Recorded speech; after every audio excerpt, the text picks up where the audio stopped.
Welcome everybody to another nightly call, nightly check-in, weekly check-in. So tonight we're going to be going over, for all of you that are tuning in later, some neat hacks. N.E.A.T, non-exercise activity thermogenesis, as this month of June we've been talking a lot about, because we've been in a step challenge, but talking a lot about how to increase our metabolism, how to increase our activity, and overall how to increase our NEAT. So over the past couple days, over the past couple weeks, you guys should have been increasing your own activity, paying attention to the things that you're doing. So tonight we're just going to give some ways that we've been doing, or how we go about in our own lives increasing the activity, our steps throughout the day, how we've implemented walks, if we've implemented different chores, different ways, parking in the back of a parking lot, walking and talking on the phone for business calls, different things like that. So start out, I want to be able to just say, everybody can go ahead and type in the chat just one way that's kind of a unique, that they've been hacking their steps, getting more steps into their day. Now, start out with that. What's a neat hack for everybody here on the call that's been stepping over the last month? I know personally, one of mine is definitely making sure that I'm always walking and talking. If we do check-ins together, typically I'm pacing back and forth in my hallway, or I'll be out on a walk when it's not so hot out, and open the window for the cat. And yeah, that's really where I rack up a lot of my steps during the day, because of being on my phone with clients all day. So let's see here. Try to get laundry upstairs when it's done and folded. Okay. Parking farther away, that's one of my favorite ones.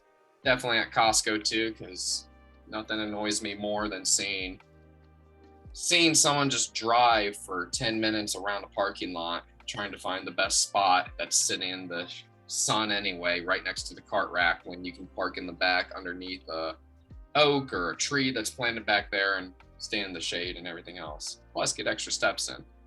Nothing annoys me more, not just being at Costco, but when I see it at the gym. When I see someone that goes to the gym and drives around trying to look for a good parking spot, like they're not going to go in and sweat and work out anyway. So let's see here. Besides walking on lunch breaks, I realize I have.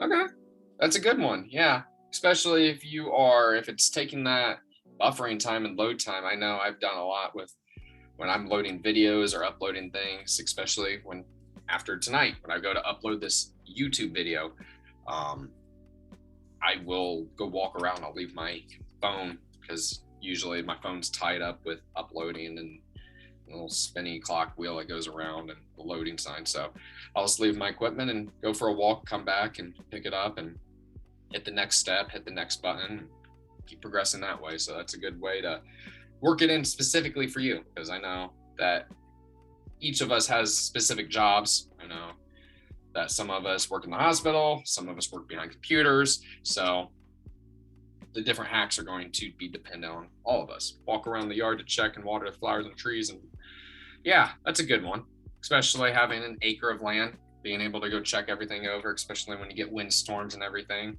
I think I got 1,000 steps this morning before 9 a.m. just trying to put on a new tomato cage after the storm we got this week. Curtis, I know you're not in Ohio, but we got a pretty bad storm that came through. Well, it came through the Midwest, but it hit Ohio pretty hard, Indiana and everything, and got some windstorms. So I had a bunch of plants break and everything else. So I got some tomato cages and spent my morning trying to put it on a full grown tomato plant. Those are supposed to be put on early on so it grows around, not after. So I figured that out. But yeah, so walking around the yard, walking across the yard to go get mail instead of pulling in my car. Yeah, that's a good one. Yeah, how long is your driveway? I think I sit like 190 feet back off of 235. Okay. So, yeah. Enough to get some steps in. Yeah. Yeah, that's yeah, today it's even more of a challenge. Got sweltering heat and everything else. It's like a workout to go get that. Walk circles around your house, gotta catch up. All right, I'll take it. Especially because if you've got a bigger house, if you've got a loop that you can walk, I say I pace up and down my hallway, but if you've got a loop that you can actually walk, there's no reason that you can't. Um, Put on some headphones, listen to a podcast, or just use house speakers and turn it on and make everybody listen to your own playlist, whatever you got to do there. But, and yeah, that's actually a good one too. The rest times. So I walk around between the basement during your rest times and rest breaks between your sets. That's a major one because when you're working out, that is an entire hour that you have dedicated to being physically active. But a lot of times when I see at the gym, people will take their rest breaks. And if it starts getting up into 3 minutes, they're just sitting there on their phones. And I can't, and I'm guilty of it. It's not to say that I don't do it, especially because I do some work during sets or during the gym time if I am busy, but it does rustle my jimmies when I see someone sitting there that's active, that pulls up their phone and just looks lazy, that they'll get done with an exercise and they'll just look lazy. Just the image. Maybe they're not. Maybe they're in there sweating. Maybe they're dripping over their phone. But I know how I feel when I'm sitting there on the machine, man spreading with my legs, bent over on my elbows, texting on the phone.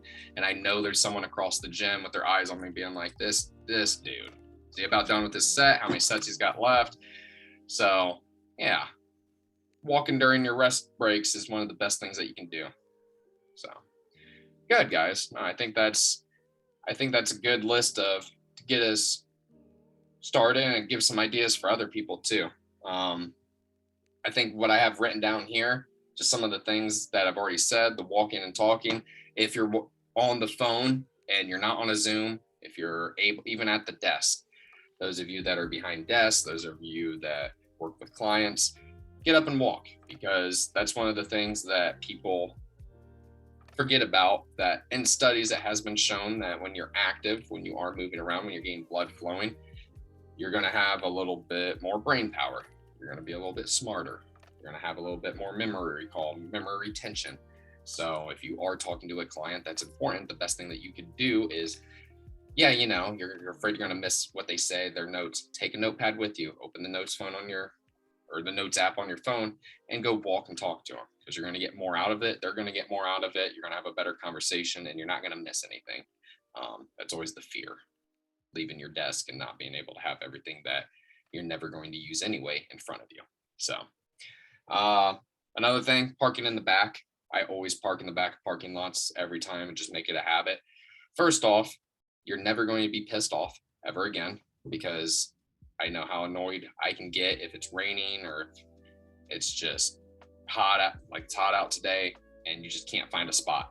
You just know that no matter what, whatever you pull in, probably going to park in the back. That's just what you do. You're never going to be really upset when you always have a spot. You'll never not have a spot. Your spot will always be there.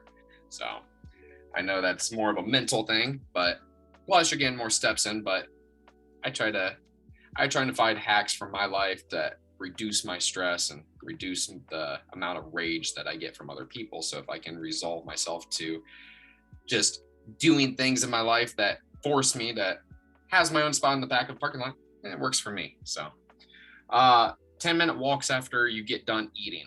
This is another thing that I'm getting from, or that I've gotten from a study that I read recently or heard about recently, that one of the best things that you can do for your metabolism and for your blood sugar post-meal is to walk.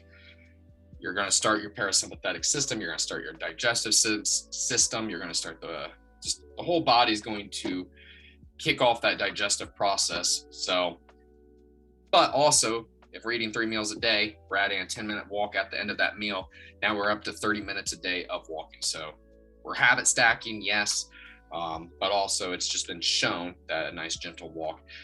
I will say, if you're going outside today and going to go walk, that is going to cause stress. When it is extremely hot like this, it's not going to be a restorative parasympathetic walk. It's going to be exertion. You would want to walk in your house. You would probably want to do just a little bit of general movement, maybe just not sitting down right away, crashing on the couch, going to watch a movie, but maybe even doing a little bit of light stretching, not bending down and throwing up everything you just ate. But even if you were just to squat down, move your hips for 10 minutes, just open things up, do some laps up and down the stairs, something like that. Like I said, you just don't want to do it on days like today because it's not going to be restorative. It's not going to give you the effect that you're looking for. It's going to be your body's going to be surviving. You're going to walk outside, you're going to be trying to survive. So that's not what we want. And the last thing here is a standing desk. A lot of people, they have resistance to using a standing desk.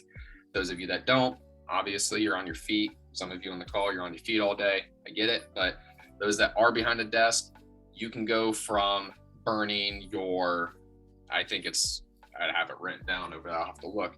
But I think it was from like 80 calories an hour sitting to you can burn up to 160 calories standing an hour. So this was all done with a study, and they had some people stand in, I think it was a compressed air room where they were able to measure the amount of calories they're burning, and they did all this throughout that. So it's very unrepeatable. Those numbers I never trust when they come out, but I always like to give some people ballpark numbers because they're like, well, how many calories am I burning extra if I stand? About double amount of calories. Now, if you can get a walking treadmill and you turn it on to the 1 mile per hour, which is the setting that it turns on to, most people, if you turn this on, you're not going to be able to walk at that speed. You just won't. You'll run into the thing. It'll be too slow for you. You'll be shuffling your feet. But it's enough to where you can sit there and type. You're just moving your feet forward a little bit, reading on the computer, and you're actually going to burn, I think it doubles again. I think it's up to about 300 calories here. So if you can manage 2 miles per hour, which really isn't, which is just leisurely kind of moving here. And you can see me on film. I pace around a lot, so I really don't have a need for a treadmill desk. I'm always shifting back and forth anyway. But even that adds up. So as you're standing there for the next half hour, all those calories add up rather than sitting down. So if you just make it a point wherever you're taking a meeting, whether you work on the computer at night to finish out books or bookend keeps or whatever, if you spend time on the computer in the morning, sending out emails and prepping for the day, whatever it is, just moving that to a standing position can go a long way, especially in the morning, because you're going to wake up a little bit faster, forcing you to stand, forcing blood flow and everything else. So that really was kind of the hacks that I had that written down. The main point was to get you guys thinking, get you guys to write some down. Anybody have anything else that came up? Any ideas that were sparked from what we've been talking about or from anybody else here? And it's okay if not. No. All right. Well, if there's nothing, what I'd like everybody else to do in the video that they're watching later, is just comment below just how many steps you're getting currently and how you're going to use one of these hacks to work in another 1,000 steps to your day. Because that's what I always encourage people. If you're at 5,000, I'm not going to ask you to get 10,000. I'm going to ask you to get 6,000 to incrementally work your way up. So how are you going to use the tips from this video to make sure that you are incrementally working your way up 1,000 steps at a time? So, end this here.